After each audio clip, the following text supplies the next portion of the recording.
Hello friends, welcome to our channel. आज अगर हम निफ्टी की बात करें तो निफ्टी जहाँ से हमने एक रेंज बनाया था उसी के नीचे, उसी के अंदर आज मार्केट पूरी तरीके से साइडवेज थी और साइडवेज मार्केट ही ख़त्म हुई। लास्ट के हाफ एन आवर में मार्केट थोड़ा सा नीचे गिरा था और इसके पीछे दो तीन रीजंस थे। बट आज हम निफ्टी को देखेंगे, बाकी अदर बात करेंगे।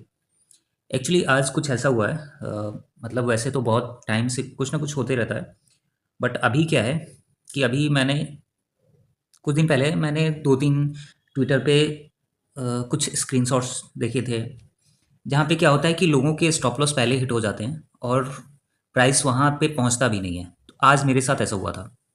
क्वांटिटी बहुत ही छोटी थी क्योंकि मार्केट बहुत ज़्यादा साइडवेज था इस रीज़न से। बट वो मैटर नहीं करता, मैटर ये करता है कि कितनी ज़्यादा ट्रांसपेरेंसी है, कितना एक्यूरेट सिस्टम है हमारा। ठीक है, मैंने स्क्रीनशॉट लिया, उसको ट्विटर पे डाला।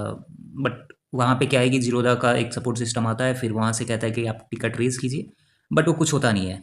ऐसे बहुत सारे क्लाइंट्स का बहुत बड़ा पैसा, मतलब बहुत बड़ा कैपिटल लूज़ हुआ है इसी रीज़न से। और ऐसा नहीं है कि जीरोधा का के साथ है, ये अदर ब्रोकर्स के साथ भी है, बट जीरोधा में ये चीज़ें बहुत ज़्यादा है।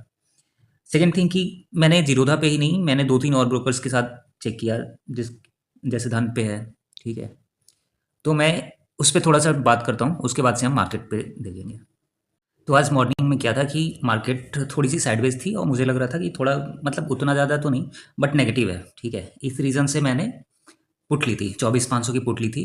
ठीक है, उसके बाद से मैंने उसको ट्रेल करना स्टार्ट किया। मैंने अपना जो स्टॉप लॉस है वो 132 और 133.5 पे डाल दिया था, और 10:13 पे 133.60 पे वो एग्जीक्यूट हो गया, मतलब वो एसएल हिट हो गया। उसके बाद से मैंने देखा कि 10:13 पे वो प्राइस जो है वहाँ तक गया ही नहीं था। उसका जो लो लगा था वो 133.85 का लगा था, और मेरा एग्जीक्यूट हुआ है, मतलब एसएल हिट हुआ है 133.60 पे, जबकि मैंने 133.5 पे लगाया था। तो 10 पैसा इधर गया, प्लस 85 तक ही लो था, तो फिर 133.5 का एसएल हिट कैसे हो गया। फिर सेकेंड चीज़, मैंने जीरोधा का जो इंटरफेस है वहाँ पे दिखाया, ये है 1 मिनट कैंडल, ये मैंने सारे स्क्रीनशॉट डाले। फिर उसके बाद से मैंने देखा कि मतलब 10:13 पे ये 133.85 का लो था, उसके नीचे आया ही नहीं। नेक्स्ट जो 10:14 की कैंडल है वो 135 के आसपास पहुंच गया था। ठीक है, तो ये जीरोधा का इंटरफेस था। अभी मैं धन वाले पे भी दिखाता हूँ। एंड सेकेंड थिंग कि जीरोधा का ही टर्मिनल नहीं, मतलब अगर मैं धन पे भी दिखाऊँ आपको कि 10:13 पे मार्केट का लो क्या था, तो ये 10:13 की कैंडल है, और 10:13 कुछ सेकंड पे हुआ है। तो 10:13 का अगर हम देखें तो इसका जो लो लगा है वो लगा है 133.75, यहाँ पे आ रहा है। जीरोधा में 133.85 है।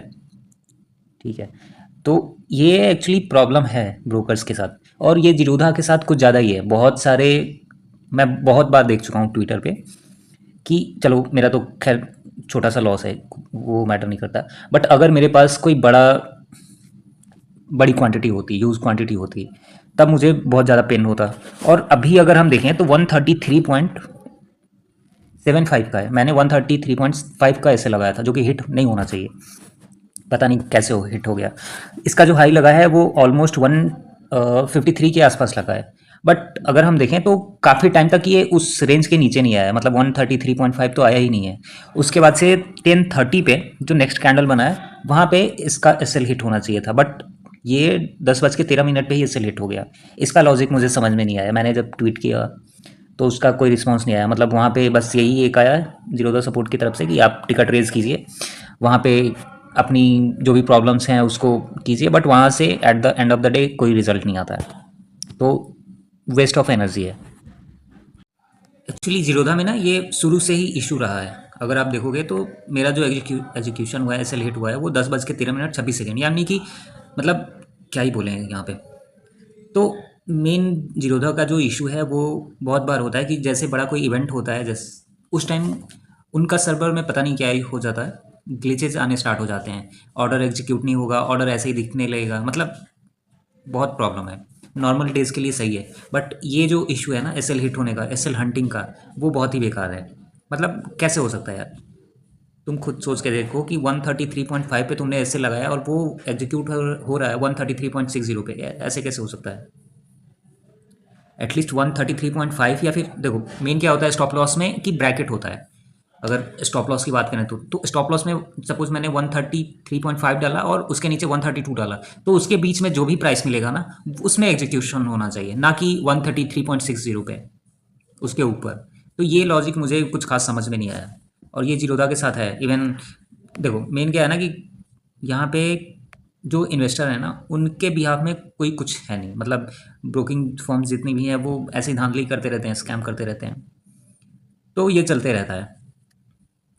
और ये ऐसा नहीं है कि सिर्फ जीरोधा के साथ है, और भी जितने ब्रोकर हैं उनके साथ भी थोड़ा बहुत है, सबके साथ है ये। तो नेक्स्ट टाइम अगर आपके साथ ऐसा कुछ होता है तो आप ट्विटर पे जाओ, ट्वीट करो, दो चार लोगों को टैग करो, एटलीस्ट लोगों को पता चले कि मतलब ये प्रॉब्लम है एक्चुअली। बहुत सारे जो बड़े प्लेयर्स थे जिनका मतलब जीरोधा ने जो उनको लॉस हुआ था उनको रिफंड भी किए, रिवर्स किए, क्योंकि जीरोधा की वजह से लॉस हुए थे। तो बहुत सारे केसेस में हो जाता है, बट वो हर किसी को उतना, या तो तुम्हारे पास एक फॉलोअर्स हो, मतलब एक रीच हो कि हाँ है तुम्हारे पास 10-20 लाख, तब थोड़ा सा इम्पैक्ट पड़ता है, बाकी अदरवाइज तो वो सुनते भी नहीं है, वो तो पता भी नहीं चलता है। खैर इस बात को यहीं पे छोड़ते हैं, लेट्स मूव ऑन। तो अगर हम कल की बात करें तो कल हमारा जो टारगेट रहने वाला है वो सेम रहने वाला है। ऊपर की साइड में 24,600 का रहेगा, और नीचे की साइड मतलब सेकेंड देखें तो 24,520 का रहेगा। तो 24,520 का हमारा पहला रेजिस्टेंस रहेगा कल के लिए, और सेकेंड रेजिस्टेंस हमारा रहेगा 24,580, 600 का। अगर हम सपोर्ट की बात करें तो जैसे मार्केट नीचे आ रहा है ना, मुझे लग रहा है कि 24,200, 280, 250 तक कल हो सकता है कि कल नीचे भी आ जाए, क्योंकि अभी जो मॉक ड्रिल चलने वाली है कल, उसका भी थोड़ा सा इम्पैक्ट पड़ रहा है। क्योंकि मैं पिछले 3-4 दिनों से बता रहा हूँ कि मार्केट जो है मार्केट रुका हुआ है। इसके पीछे रीज़न ये है कि मार्केट अभी एक फेयर जोन में है कि मतलब क्या होगा कुछ नहीं पता है, तो इसलिए थोड़ा सा कॉशियस रहें और ट्रेड वगैरह करने से बचें। अगर करना भी हो तो बहुत ही कम क्वांटिटी में करें तो ज़्यादा बेटर है। तो निफ्टी के लिए कल इतना ही है। ऊपर की साइड में 24,500, और अगर 24,520 ब्रेक होता है फिर 24,580 से 24,600 का रहेगा। नीचे की साइड में 24,240 के आसपास है। अगर ये लेवल ब्रेक होता है 24,240 का तो फिर 24,000 का हमारा नेक्स्ट लेवल रहेगा।